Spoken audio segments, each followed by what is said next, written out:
Hello dear students, Gayatri विद्या मंदिर उच्च माध्यमिक विद्यालय सांचौर जिला जालौर की ऑनलाइन क्लासेस में आप सभी का एक बार फिर से स्वागत है। प्रिय विद्यार्थियों, मैं अनिल कुमार सोनी, कक्षा 7 विषय गणित अध्याय 3 आंकड़ों का प्रबंधन, आज आपको इसकी शुरुआत कराऊंगा। आज मैं आपको इस अध्याय में जो इसका बेसिक है, जो इसका सामान्य जानकारी है, वो मैं आपको समझाऊंगा। और यदि आपने हमारे इस YouTube चैनल को अब तक सब्सक्राइब नहीं किया है तो सब्सक्राइब जरूर करें। देखिए बच्चों, आज हम सबसे पहले सीखेंगे नंबर 1 औसत के बारे में। औसत क्या होता है?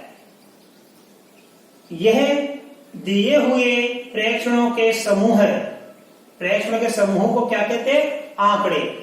आंकड़े क्या होते हैं? जब किसी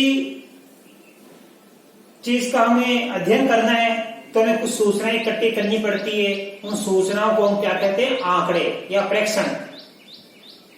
यह दिए हुए प्रेक्षणों के समूह है, यानी आंकड़ों का प्रतिनिधित्व करता है या उनकी केंद्रीय प्रवृत्ति को दर्शाता है। केंद्रीय प्रवृत्ति को यानी बिल्कुल बीच की प्रवृत्ति को दर्शाता है। जैसे मान लो दो व्यक्ति हैं, ए और बी। ए के पास 10 रुपये हैं और बी के पास 20 रुपया है। ठीक है, अब दोनों के पास अलग अलग रुपया है। यदि हम इनका औसत ज्ञात करना चाहें, ऐसा समझ में, तो कैसे क्या करेंगे? औसत बराबर होता है राशियों का योगफल बटा राशियों की संख्या।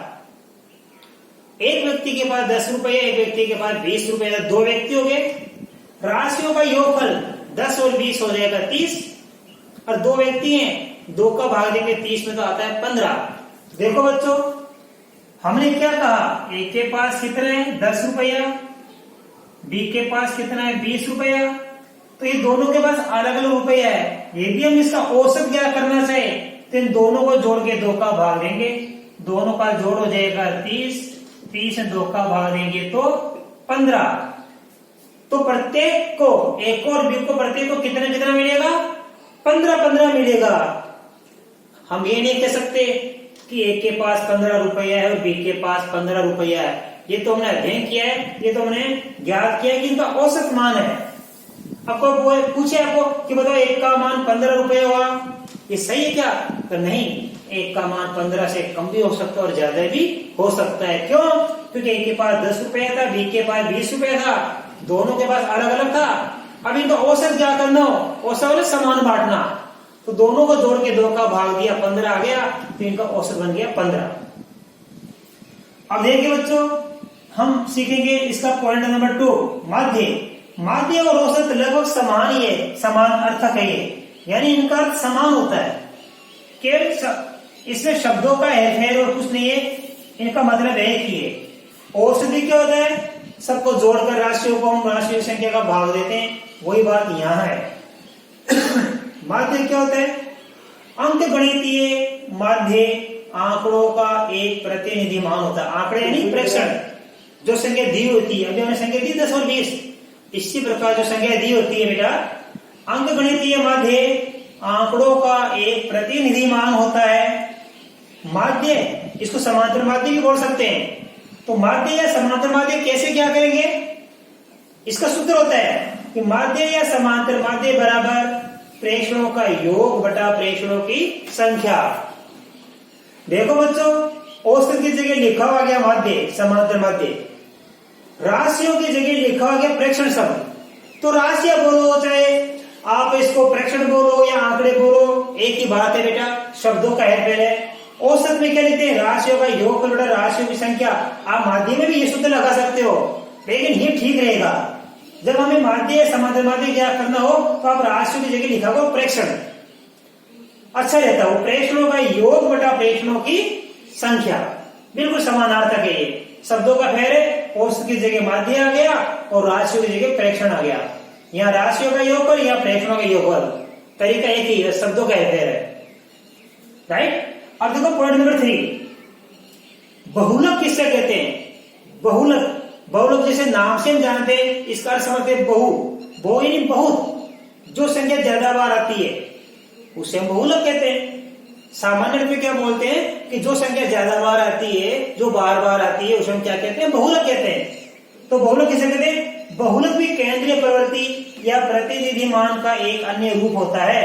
सर्वाधिक बारंबारता वाला चर, सर्वाधिक बारंबारता वाला चर, बारंबारता वाला बार बार आना। मैंने आपको ये समझाया कि जो संख्या ज्यादा बार आती है उसे बहुलक कहते हैं। आप ऐसे याद कर लेना। सर्वाधिक बारंबारता वाला चर यानी सबसे अधिक बार आने वाली संख्या क्या कहलाती है? बहुलक कहलाती है। राइट, समझ में आ गया? बहुलक किससे कहते हैं? कि जो संख्या ज्यादा बार आती है उसे बहुलक कहते हैं। Point number 4, माध्यक। माध्यक भी केंद्रीय प्रवृत्ति का मान ही होता है। तो ये देखो, ये आपका माध्य, माध्यक, बहुलक तीनों ही क्या होते हैं? ये केंद्रीय प्रवृत्ति के मान होते हैं। इन्हें सांख्यिकी कहते हैं, अर्थात स्टैटिस्टिक्स में आता है। तो माध्यक भी क्या होता है? केंद्रीय प्रवृत्ति का मान ही होता है। माध्यक उस मान को दर्शाता है। अब माध्यक किससे कहते हैं? देखो, उस मान को दर्शाता है जो कि प्रेक्षणों के मध्य या बीच में स्थित होता है।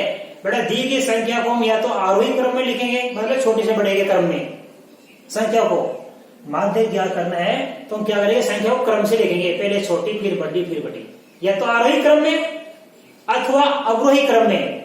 जो बीच में संख्या होती है ना, बीच में आती है, वो माध्यक कहलाती है। बीच वाली संख्या यानी समान संख्या ऊपर छोड़ेंगे, समान संख्या नीचे छोड़ेंगे, और बीच वाली संख्या क्या कहलाएगी? माध्य कहलाएगी। जैसे मान लो हमारे पास कोई संख्या है 1 2 3 4 5। अब इसे बीच में संख्या कौन सी है? 3 है। ये 2 इधर ऊपर छोड़ दी, 2 ने नीचे छोड़ दी, तो ये हमारा माध्यक हो गया। राइट, तो माध्यक किसे कहते हैं? कि माध्यक हमेशा बीच वाली संख्या को दर्शाता है। अच्छी तरह याद रखना। बहुलक क्या होता है? सबसे अधिक बार आने वाली संख्या बहुलक कहलाती है, तो ज्यादा बार आती है उसे बहुलक कहते हैं। और माध्यक क्या होता है? माध्यक बीच वाली संख्या को कहते हैं। और माध्य क्या होता है? माध्य ज्ञात कैसे करते हैं? सभी प्रेक्षणों को जोड़ देंगे और जोड़े में प्रेक्षण संख्या का भाग दे देंगे। राइट, ये भी आपको समझ आ गया। एक होता पॉइंट नंबर 5, देखो, परिसर या परास। परिसर भी बोल सकते हो, परास भी बोल सकते हैं। प्रेक्षणों यानी आंकड़ों के अधिकतम तथा न्यूनतम मान के अंतर को परिसर या परास कहते हैं। जैसे मान लो हमारे पास कुछ आंकड़े हैं 1 0 4 7 8, ये लो। अब बताओ यहाँ अधिकतम मान कितना है? 8। तो क्या लिखा है? प्रेक्षणों के अधिकतम मान तथा न्यूनतम मान के अंतर को परिसर या परास कहते हैं। तो अधिकतम मान कितना हमारे पास? 8। न्यूनतम मान कितना हमारे पास? 0। 8 0 गया, कितना बच गया? 8। तो परिसर कितना बन गया? 8 बन गया। तो परिसर भी आपको क्या करना आ गया? किससे कहते हैं? आंकड़ों के अधिकतम मान तथा न्यूनतम मान के अंतर को हम परास या परिसर कहते हैं। ये बातें आपको समझ में आ गई। माध्य कैसे क्या करेंगे? प्रेक्षणों को जोड़ देंगे, जितनी प्रेक्षणों की संख्या की उसका भाग दे देंगे। बहुलक किसे कहते हैं? देख लेंगे कि जो संख्या ज्यादा बार आती है हमारे सवाल में वो बहुलक कहलाती है। और माध्य किससे कहते हैं? कि संख्या को पहले आरोही या अवरोही क्रम में हम लिख देंगे, या तो छोटे से बड़ी के क्रम में या बड़ी से छोटी के क्रम में। और बीच की संख्या देख लेना, जो बीच की संख्या आती है वो हमारी माध्यक कहलाती है। ये भी आपको सरल तरीका समझ में आ गया। एक होता है परिसर या परास। परिसर या परास क्या होता है? सबसे बड़ी संख्या छांट लो, सबसे छोटी संख्या छांट लो हमारे सवाल में, फिर उनकी बाकी कर देना। तो सबसे बड़ी संख्या और सबसे छोटी संख्या की जो हम अंतर क्या करेंगे, बाकी क्या करेंगे, वही परिसर और परास कहलाता है। अब मैं आपको सभी चीजों को एक उदाहरण के द्वारा सिखाऊंगा, जिससे आपको बड़ी आसानी से समझ में आ जाएगा। देखो बेटा, मैं एक उदाहरण बता रहा हूं आपको। देखिए बच्चों, भी हमने आपको कुछ परिभाषाएं सिखाई, उनका अर्थ सिखाया। अब हम सीखेंगे एक उदाहरण के द्वारा आंकड़ों 1 4 6 2 5 3 6 9 8। इनको प्रेक्षण भी बोल सकते हैं और आंकड़े भी बोल सकते हैं। इनका हमें परिसर भी ज्ञात करना है, बहुलक भी ज्ञात करना है, माध्यक भी ज्ञात करना है और माध्य भी ज्ञात। मैंने एक ही सवाल में इन सभी आपको ज्ञात करना सिखाऊंगा। देखो कैसे। सबसे पहले हम ज्ञात करना सीखेंगे परिसर। तो बच्चों ने आपको सिखाया था परिसर क्या होता है। परिसर किसे कहते हैं बच्चों? ध्यान देना, ये होता है अधिकतम मान माइनस न्यूनतम मान। ठीक है, इसका अंतर होता है। अब आप देखो हमारे पास अधिकतम मान कितना है, यहाँ पे सबसे बड़ी संख्या कितनी है 9 माइनस सबसे छोटी संख्या हमारे पास कितनी है 1। हाँ देखिए परिसर क्या होता है, अधिकतम मान माइनस न्यूनतम मान। सबसे बड़ी संख्या कितनी है 9, ये अधिकतम मान। सबसे छोटी संख्या कितनी है 1, ये होती है न्यूनतम मान। तो 9 में से 1 रहेंगे, 9 में से 1 गया तो कितना बच गया 8। ये हमारा परिसर का उत्तर आ गया। अब आपको परिसर ज्ञात करना गया, इस प्रकार आप परिसर ज्ञात कर लेना। दूसरे बारे में क्या करना, बहुलक।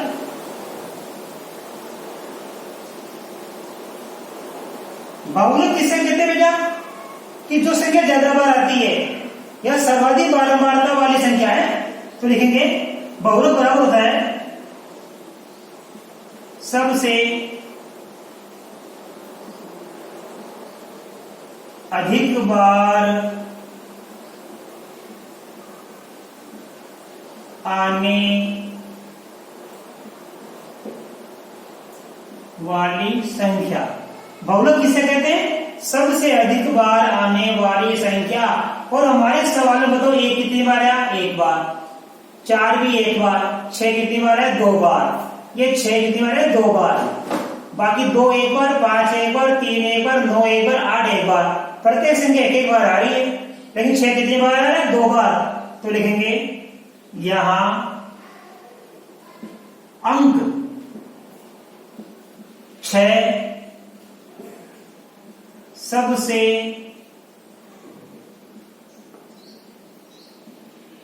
अधिक बार आ रहा है। कौन सा अंक सबसे अधिक बार आ रहा है, अंक 6 सबसे अधिक बार आ रहा है। इसलिए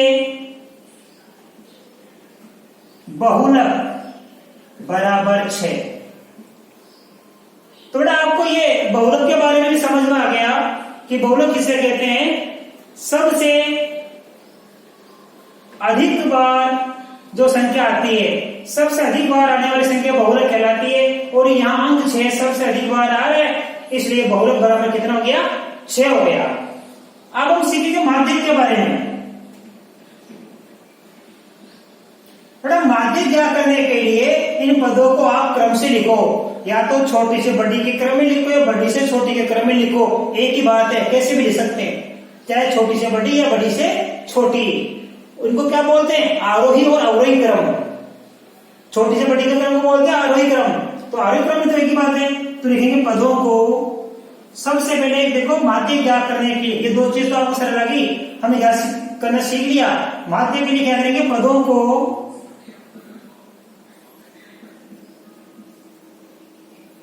आरोही क्रम में रखने पर। अब आरोही क्रम में कैसे रखेंगे, छोटे से बड़े के रूप में। इनमें सबसे छोटी संख्या कौन सी है, 1। इसके बाद देखो कौन सी संख्या, 2।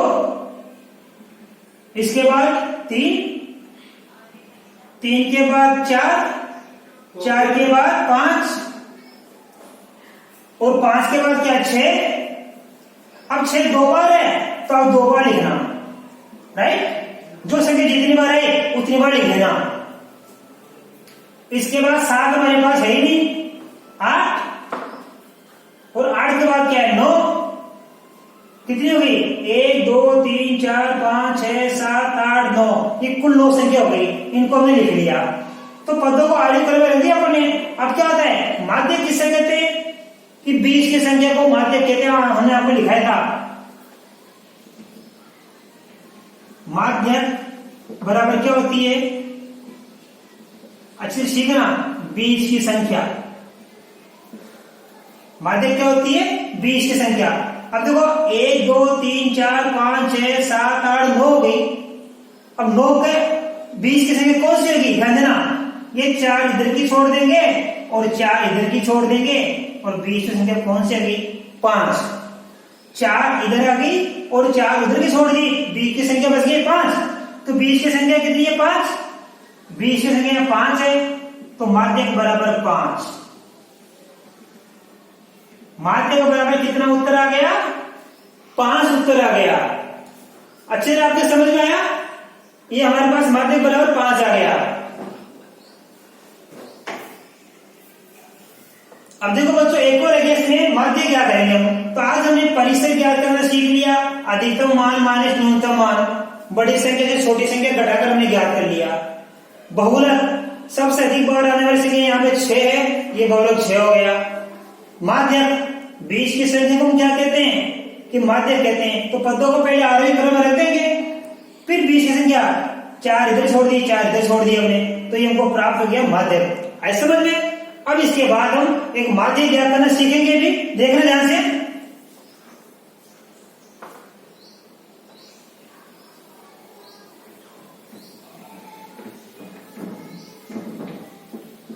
देखिए, अब हम सीखेंगे इसका माध्य क्या करना। थोड़ा माध्य कैसे क्या करेंगे, मैंने आपको सूत्र लिखा था भी। माध्य बराबर, सूत्र क्या लिखा था आपको? प्रेक्षणों का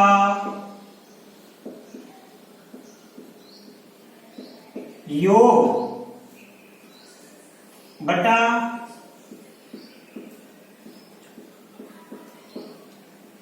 प्रेक्षणों की